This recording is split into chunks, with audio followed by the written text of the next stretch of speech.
Vamos falar sobre o ensaio pitch, então. Foi esse último que eu falei, que não é normatizado, mas ele é um dos, assim, de execução, ele é um dos mais simples, assim, e um dos mais baratos também.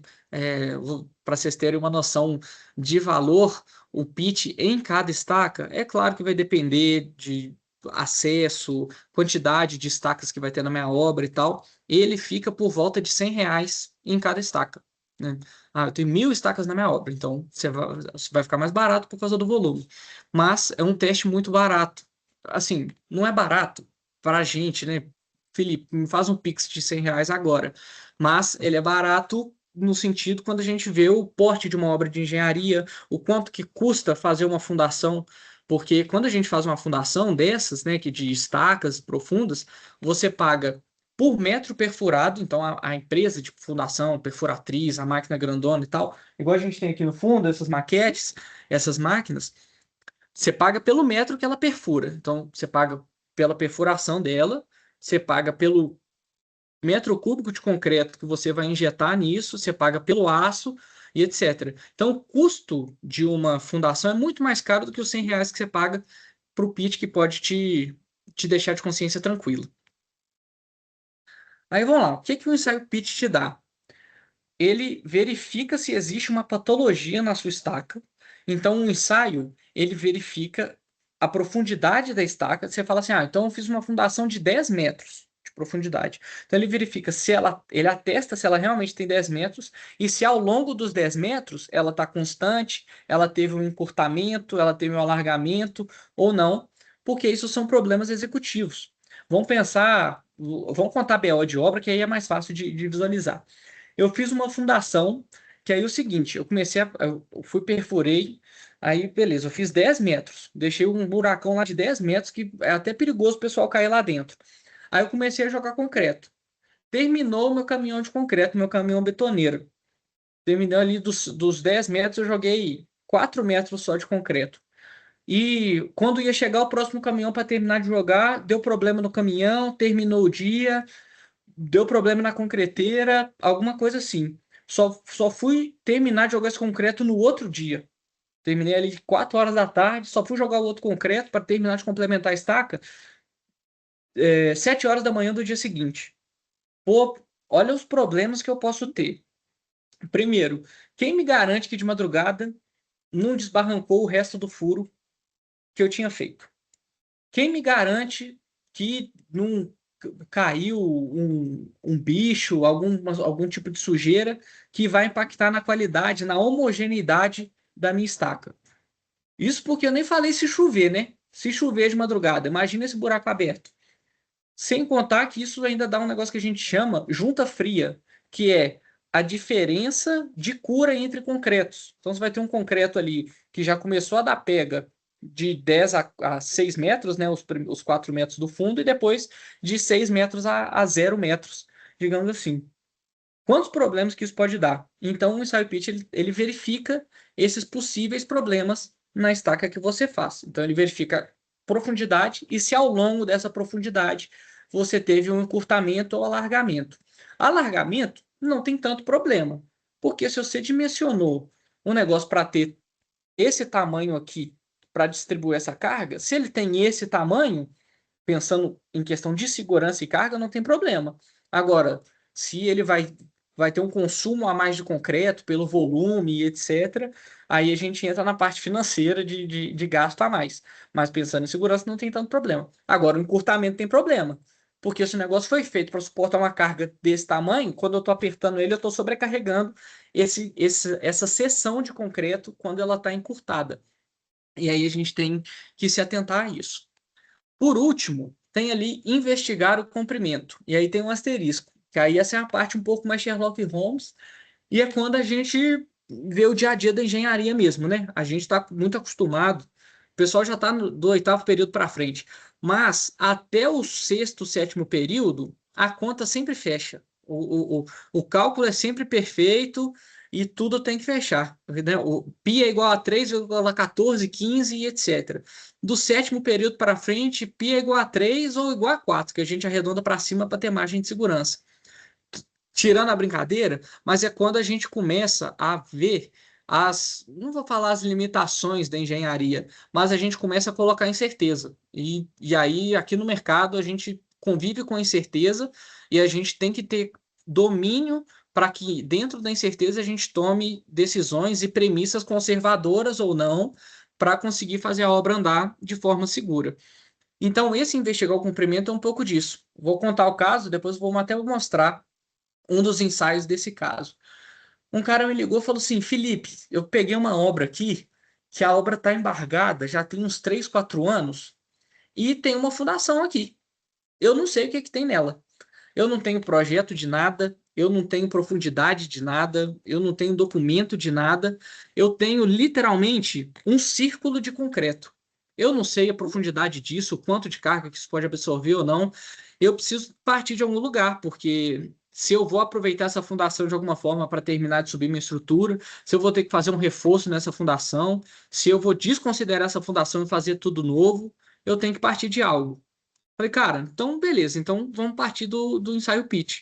E, cara, eu tô falando isso, assim, tem obra embargada, a gente fez teste semana passada em tanque de armazenamento de água, tipo assim, estruturas grandes, robustas, só que o pessoal perdeu, o tanque tem 25 anos, não tem projeto do negócio. Agora eu não sei se o tanque aguenta ou não a sobrecarga de água que precisa.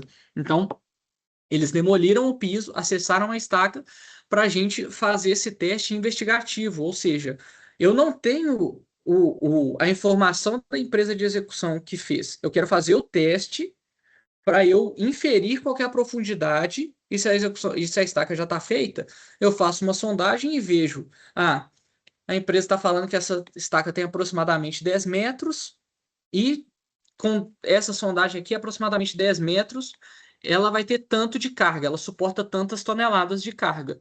Beleza. Se isso é tão incerto, eu vou cada vez mais tomar premissas mais conservadoras na capacidade de carga, na qualidade dessa fundação e etc. Mas, pelo menos, já aproveitei. E o pouco que eu aproveitar pode gerar economia ou a viabilidade do meu projeto. Vou falar disso daqui um pouco mais para frente. Beleza, aí o que que eu preciso para fazer esse ensaio pitch? É um aparelho pitch, ele é um tablet, pessoal. Não é tão fino igual um tablet atual, mas pequenininho assim. Um sensor que acopla nesse tablet para posicionar na estaca. Uma resina que ele parece, para quem vai saber, ele é uma massinha, parece a parte escura do Durepox. Assim, é uma massinha um pouco mais dura, mas que serve para você colar o sensor no concreto da estaca. E um martelo de mão para você dar umas pancadinhas na estaca. Vou mostrar nas próximas fotos. Aí, o que que você precisa para fazer o teste? Você chegou lá com esse tanto de informação. Aí, você vai fazer o teste na estaca. Você precisa do diâmetro dela. Então, se eu estou testando uma estaca de 40 centímetros de diâmetro, 50 centímetros, 60 centímetros, isso você vai ter por projeto, ou você pega a trena, mede a trena lá e vê qual que é o diâmetro da estaca. Você vai ter que ter a identificação da estaca, e isso é no sentido de organização, porque a gente estava falando lá, obras acima de 100 estacas e etc. Se eu estou chamando, né, se eu vou fazer 100 testes, pitch, significa que eu tenho que enumerar muito bem, estaca 1, estaca 2, ou se eu vou enumerar ela por bloco, mais para frente eu vou dar um exemplo de nomenclatura, e essa nomenclatura tem que conversar com o cara da obra. Se o cara enumera o estaca 1, 2, 3, 4, 5, 6, 7, 8, 9, 10, etc. Ou se não, ele enumera assim: pilar 1, estaca 1, pilar 2, estaca 2. Ó, pilar 1, estaca 1, pilar 1, estaca 2. Depois, pilar 2, estaca 1. Depois, pilar 3, estaca 1. Essa forma de organização não adianta nada eu, como empresa, sempre enumerar as estacas da minha forma, sendo que não vai fazer sentido para o meu cliente final. Então, tem esses dados de entrada para a gente garantir a identificação da estaca, porque se eu fazer um relatório e falar, tá tudo ok, beleza, não tem problema nenhum. Eu poderia ter chamado a estaca do jeito que eu quisesse, em algarismos romanos. Mas imagina se tivesse dado problema. Aí a gente tem que estar bem identificado, porque em cima dessa estaca, né, dessa estaca que deu problema no ensaio pitch, que é um ensaio mais inicial, mais barato, que eu vou ter que fazer um reforço de fundação, que eu vou ter que fazer uma prova de carga, porque eu quero, é essa estaca que está dando problema que eu quero ver se ela aguenta mesmo. e a profundidade útil, que é o que eu vou dar o exemplo na próxima foto. Aí, beleza, com esses dados eu lanço lá no computadorzinho, ó, eu vou fazer a estaca 1, ela tem 50 centímetros de diâmetro e ela tem 10 metros de profundidade. Aí eu vou para fazer o teste. Aí, depois eu vou fazer a estaca 2, depois eu vou fazer a estaca 3, estaca 4, tal, eu vou fazendo uma por uma. E aí, você vai falar assim, Felipe, quantos ensaios você faz de pitch? Ou é obrigatório para fazer? Fiquei interessado, quero saber se eu faço na minha obra.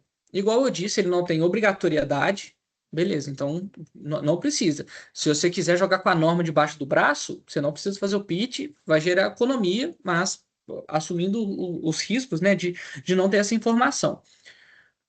Tem gente, aí, dando exemplos de formas de contratação do pitch, né? Tem gente que contrata o pitch para fazer em 100% das estacas. Cara, eu não quero dormir com dor de cabeça. Quero dormir tranquilo. Fazer em 100%.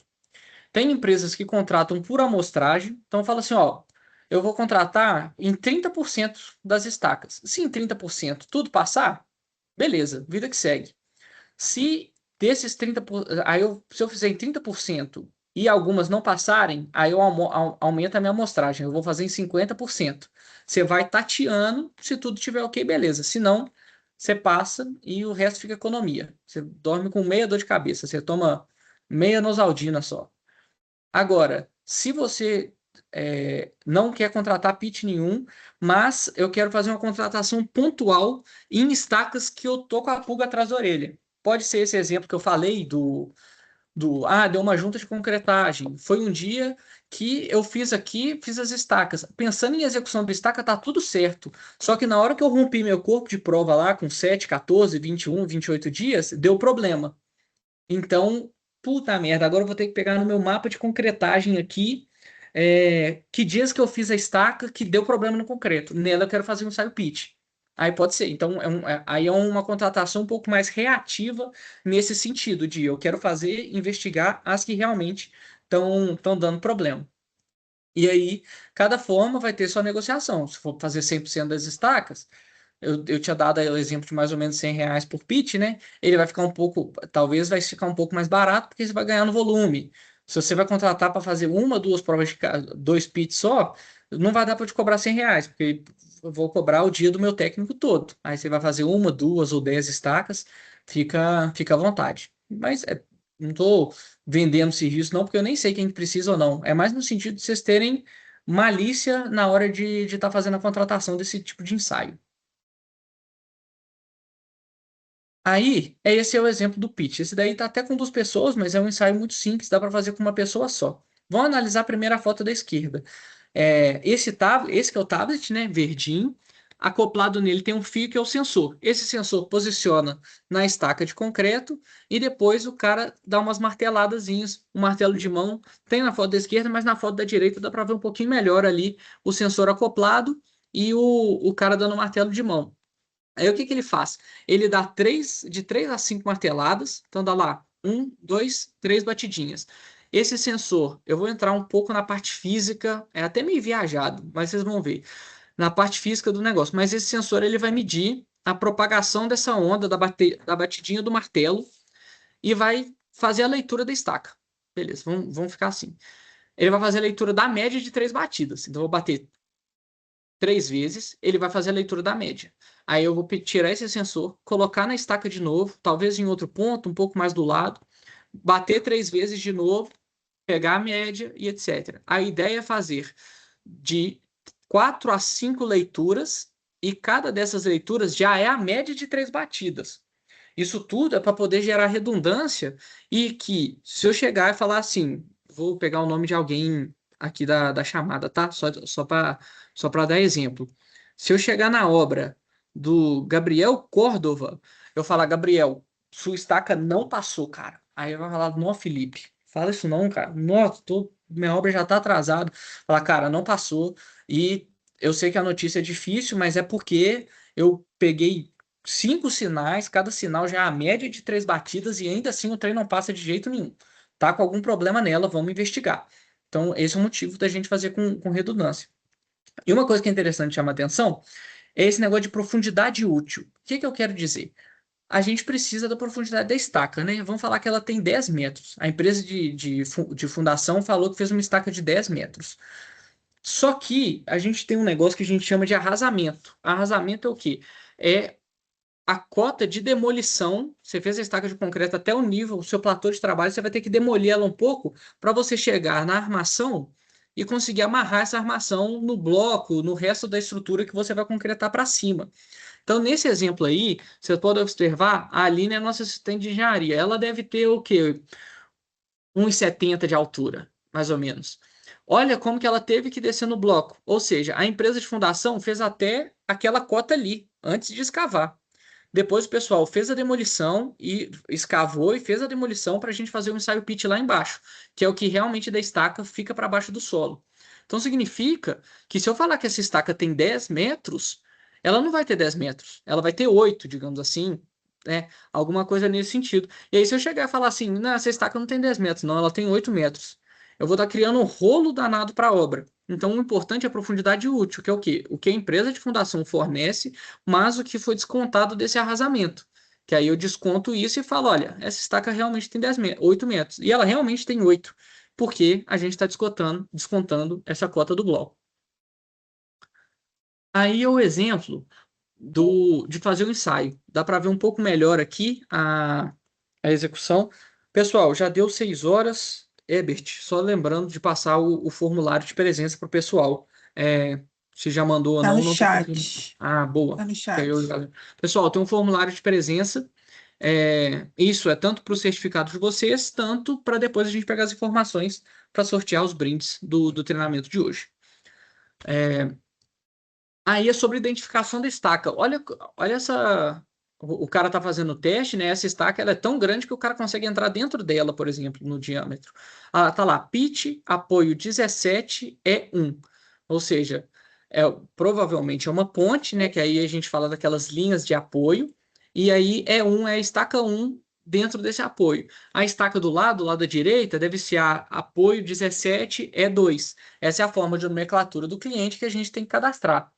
E por que que é tão importante essa parte de identificação, né? Normalmente, quando a gente faz, sempre tem ou um estagiário da obra, ou um mestre de obras, ou então algum encarregado que fornece essa nomenclatura para a gente, porque é o cara que vai ler o projeto e vai saber interpretar, ó, essa daqui é a estaca 1, essa daqui é a estaca do bloco 2, tal e etc. Eu gosto muito dessa foto porque é o seguinte, eu já visitei muita obra, e essa obra eu nem pude visitar.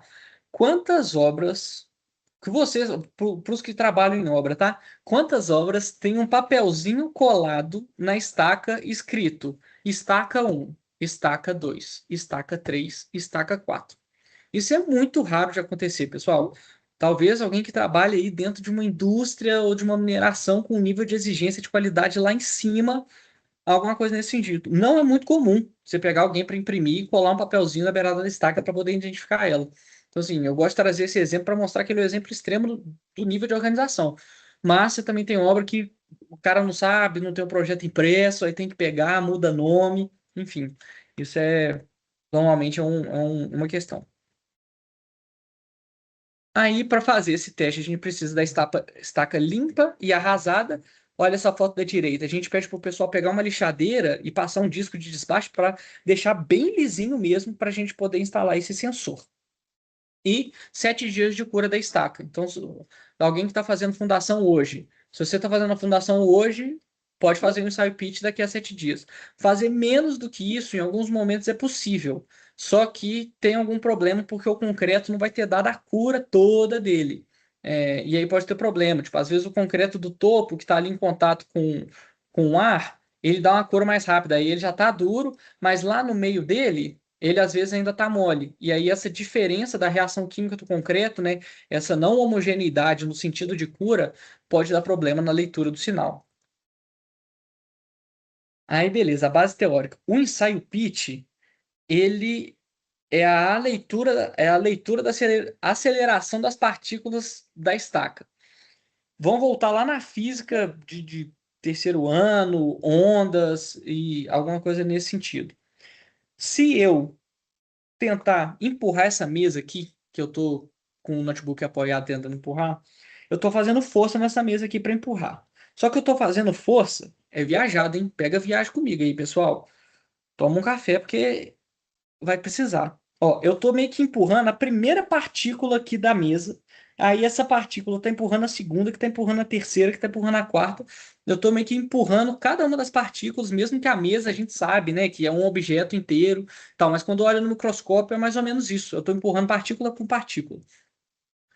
Quando eu tô posicionando o sensor lá e dou a batidinha no martelo, eu estou propagando uma onda, aí entra na física do terceiro ano, que ela está batendo na partícula lá de cima da estaca, vai na segunda, vai na terceira, lá embaixo, tal, tal, tal, vai até lá no fundo da estaca e depois ela volta. Então, o que eu estou medindo é a leitura dessa propagação dessa onda, que ela bate, vai lá no fundo da estaca e volta. E aí é o seguinte, esse sensor, ele mede o tempo entre a batida do martelo e a resposta disso. Que pensando nessa imagem do meio, tem esse primeiro pico, que é a batida do martelo, e o segundo pico lá no final, que é o retorno dessa batida. A onda bateu lá embaixo e voltou, e o sensor mediu. Então ela mediu o tempo que ela demorou para poder fazer essa leitura. Eu sei por literatura, né? A gente sabe qual que é a velocidade de propagação da onda no concreto. Igual a gente tem lá na física do terceiro ano, velocidade do som, velocidade da luz, propagação no vácuo, aqueles negócios todos, não quero ficar muito complicado. Mas a gente sabe por literatura qual que é a velocidade de propagação do concreto. Então, se eu sei a velocidade de propagação da onda no concreto e o meu sensor mede o tempo, eu preciso só da distância para ver se essa conta está fechando. E essa distância é o quê? Duas vezes o comprimento da estaca. Por que duas vezes? Porque a onda vai e depois a onda volta. E o ensaio nada mais é do que isso. Eu faço essa leitura desse sinal e eu vejo se dentro dessa faixa de literatura, que é a faixa concebível para propagação de onda no concreto, esse primeiro pico da batida do martelo e a resposta dele está fazendo sentido. Se isso não estiver fazendo sentido, significa que tem algum problema nessa estaca, né? Ó, essa estaca está curta demais, né? Tá, mesmo dentro da faixa aqui, essa onda está respondendo muito antes. Então significa que ela é mais curta. O tempo de batida e volta da leitura é menor, né? O tempo menor, então a distância. Tá? Enfim, eu mesmo já me confundi. Espero que eu não tenha me confundido durante a explicação. Mas é um pouco daquele Deus vê tudo que a gente calcula na física lá do Enem, só que a gente bota a questão de propagação de onda e eu não quero me complicar muito. Aí, beleza, aqui a gente tem a velocidade, então ela varia entre 3.000 metros por segundo e 4.500 metros por segundo.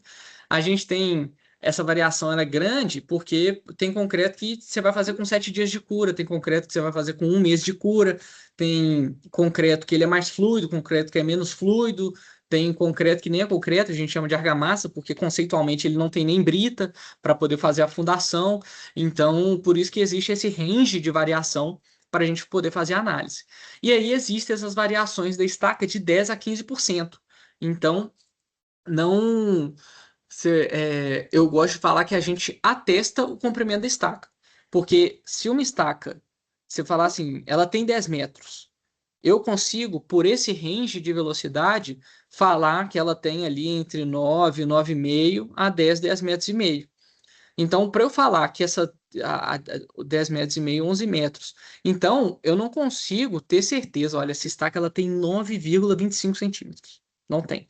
Só que, se eu já tenho a informação da empresa que executou a fundação, que ele fala: olha, eu fiz uma fundação de 9 metros e meio, e eu pego a trena lá e vejo que ele arrasou 50 centímetros, eu já tenho um dado de entrada de que ela tem 9 metros. E aí, com esse dado de entrada, eu consigo atestar que ela tem 9. Ao invés de falar, ela tem 9,20. Não, esse ajuste fino, quem está falando isso não sou eu, a Geoteste, ou qualquer outra empresa de ensaios, é a fabricante do equipamento, porque conceitualmente existe essa variação. Tanto que a gente não consegue, em campo, dar 100% de certeza ou garantir, olha, essa estaca está boa, essa estaca não está boa. A gente precisa trazer esses sinais coletados, exporta do tablet, coloca num software que a gente consegue tratar isso depois. Aí aqui, vou dar o exemplo de estacas boas, estacas ruins, etc. Uma estaca uniforme, vamos ver, a estaca é como se fosse esse retângulo aqui, né? A gente está vendo a estaca de lado. A gente tem a batida do martelo, tem o primeiro pico. No finalzinho, tem um outro pico. Então, beleza, a gente tem o início e o final. E o final da estaca.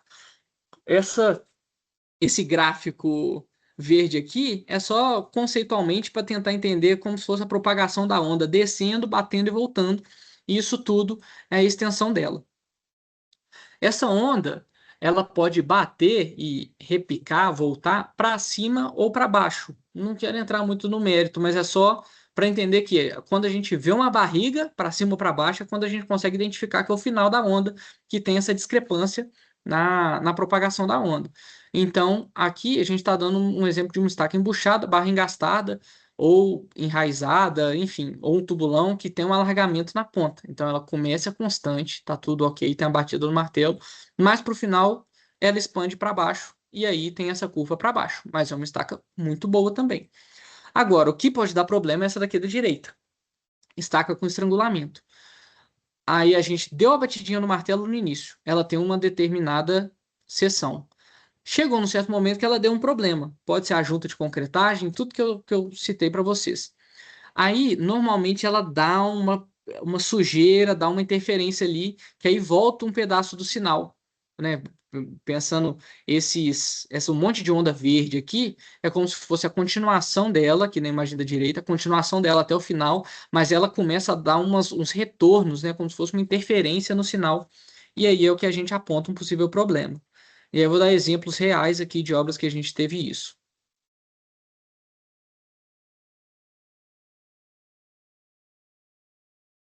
Tá? Aí. Isso daqui é um exemplo de sinal que está tudo ok. Né? Isso daqui é um sinal exportado lá do software, porque às vezes alguém já recebeu um relatório de pitch que normalmente assim, o que vai estar escrito lá? Vai ter a empresa descrevendo quantidade de estacas, dia que foi feito o teste, etc. Vai ter uma conclusão falando, olha, tá tudo ok, ou então a estaca 1 deu problema e as demais estão ok. Esse é o resumo. Mas o que é a loucura e essa física maluca que eu expliquei recentemente? É esse gráfico. A gente tem a estaca de cima, o nome dela é beneficiamento E5. Então a gente teve uma primeira batida do martelo, essa linha tracejada azul, e o finalzinho com a reflexão desse martelo e tal. Então, uma estaca, a gente pode ver entre as linhas azuis que tem o comprimento dela. Ela é uma estaca de 18 metros. A de baixo é a estaca beneficiamento E6, que foi a mesma coisa, né? Ela tem 18 metros, mas teve a batida para cima do martelo e depois ela refletiu para baixo dentro dos tratamentos. Mas só para vocês terem uma noção. É, aqui é um exemplo de uma obra que deu problema. Né? O que que a gente tratou o sinal, vou mostrar ele para vocês, e a gente apontou no relatório. Vamos lá, estaca avaliada. A estaca EE 1.7, é a nomenclatura do cliente, apresentou variações de impedância. Impedância é essa conta maluca da física, né? Uma variável da física dessas propagações de onda, entre 4 e 6 metros, indicando um possível dano. Isso sugere a necessidade de uma investigação mais específica para determinar a causa e se necessário reforço, pois o comprimento informado durante a coleta foi de 23 metros e o equipamento constatou visível até 6. Ou seja, o que ele está falando? Ó, essa estaca era para ter 23 metros, entre 4 e 6 metros ela tem algum problema. Vamos investigar. O que que pode ser investigar de novo? Uma variável muito importante desse ensaio é a superfície que a gente posiciona aquele sensor. Já aconteceu de, às vezes, a gente apontar um problema na estaca, mas é porque o cara não lixou direito. Aí a gente pede para ele demolir uns 20 centímetros de concreto, lixar novamente, a gente posiciona o sensor, pode dar certo. O primeiro passo é tentar refazer o teste. Segundo passo, se não for um comprimento muito longo, né, o cara tentar escavar a estaca até esse ponto que deu problema. Já teve vezes ali, quando deu problema com 2 metros, 3 metros, que fez mais sentido escavar tudo até o final, até chegar nesse problema, do que escavar os 20 metros de estaca, né? Porque aí realmente não tem como. E a próxima saída é a gente fazer a prova de carga, que vai ser o motivo, vai ser especificado nos nossos próximos módulos, mas o pitch, em nenhum momento, fala o quanto que essa estaca suporta. Ele só fala se ela está ok, se ela tá bonitinha, uniforme. Você faz uma prova de carga, ela pode ter o problema que for, né? O pitch pode ter apontado um possível problema. Se você fez o teste e ela suportou a carga que precisa, cara, vida que segue. Então, é o último teste. Só que a gente está falando aqui, o pitch, ele custa, para vocês terem uma noção, ele custa aproximadamente R$ 100 por estaca. Uma prova de carga dinâmica, você não faz ela por menos de R$ 10.000, considerando todos os fatores que você precisa. E uma prova de carga estática, você não faz ela por menos de R$ 25.000, considerando todos os fatores que você precisa para fazer um teste. Então a gente está falando assim, que com R$ 100 você consegue ter uma noção se está tudo ok ou não, e no que der pau, aí sim você gasta dinheiro para ver se a sua estrutura está segura. Aqui, ó. Esse é o exemplo do sinal que deu problema. A gente tem a primeira batida do martelo, lá a linha tracejada na esquerda. Vocês podem reparar que tem o primeiro pico do martelo e ele dá uma segunda onda, como se fosse um tobogã ali, ou alguma coisa nesse sentido. Isso daqui não é comum. Normalmente o comum é a primeira onda e a onda no final. Então significa que ali, ó, na casa de 5 metros, quando a gente olha na escalinha na parte de baixo, nessa escalinha a gente consegue ter uma noção que aqui tem alguma coisa esquisita. E aí, contando do que aconteceu nesse teste. O cliente optou por fazer uma prova de carga, a gente fez a prova de carga e a estaca não passou na carga. Foi necessário fazer um reforço. Então, olha como que uma obra de que o cara pagou, sei lá, acho que nessa obra foi até menos do que R$ 100, tá? Porque a obra era extensa. O cara pagou R$ 80 e teve informação, beleza, o cara gastou dinheiro com reforço, gastou dinheiro com etc. Mas a gente está falando de tem uma piada, não é nenhuma piada, né? Mas o pessoal fala que o médico mata de um em um, o engenheiro mata de muito em muito. Então, assim, a responsabilidade que a gente tem num empreendimento desse, de uma ponte, é gigantesca. Então, a gente conseguiu prever isso por causa de R$ 80, né, que deu o primeiro insight, em cima disso, vamos atuar, vamos estudar, vamos ver o que tem problema e atuar em cima disso. Então, tem uma estrutura lá em Nova Iguaçu, em Goiás, não é Nova Iguaçu no Rio, tem uma Nova Iguaçu lá no interior de Goiás também, que está muito mais segura por causa de um insight de R$ 80. E aí, essa outra é uma obra de desterro de Entre Rios, que era um tubulão já executado, sem nenhuma informação, para a obra tentar fazer uma retroanálise, que aí entra naquilo que eu falei. Nós já temos um tubulão aqui executado, não sei de nada, Felipe. Quantos metros que isso daqui tem? Eu consigo subir uma casa, um prédio de 2 andares? Não sei.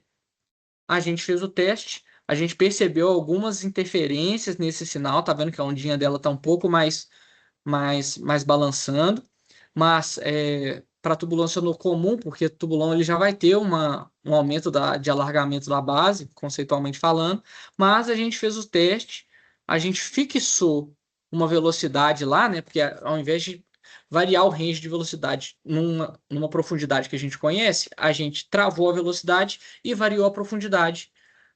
Não sei se ficou certo, mas a gente variou o comprimento, travando a velocidade de propagação da onda. E a gente percebeu lá que esses tubulões tinham na casa de 12 metros. Então ele falou assim: isso dá uma informação violenta para o cara. Porque imagina, eu só tinha um disco, nesse caso, de 70 centímetros. Eu olhava para aquilo e falava, cara, isso tem 2 metros, 5 metros, 10 metros, 12 metros, não sei. O pouco de informação que a gente teve já ajudou muito para o cara saber se ele sobe a estrutura ou não, se ele vai pedir reforço ou não, se ele vai pedir aditivo para a prefeitura. Nem era uma obra de prefeitura, não, tá? Tô falando porque é muito comum obras públicas, né, às vezes ficarem embargadas e a informação se perder no tempo.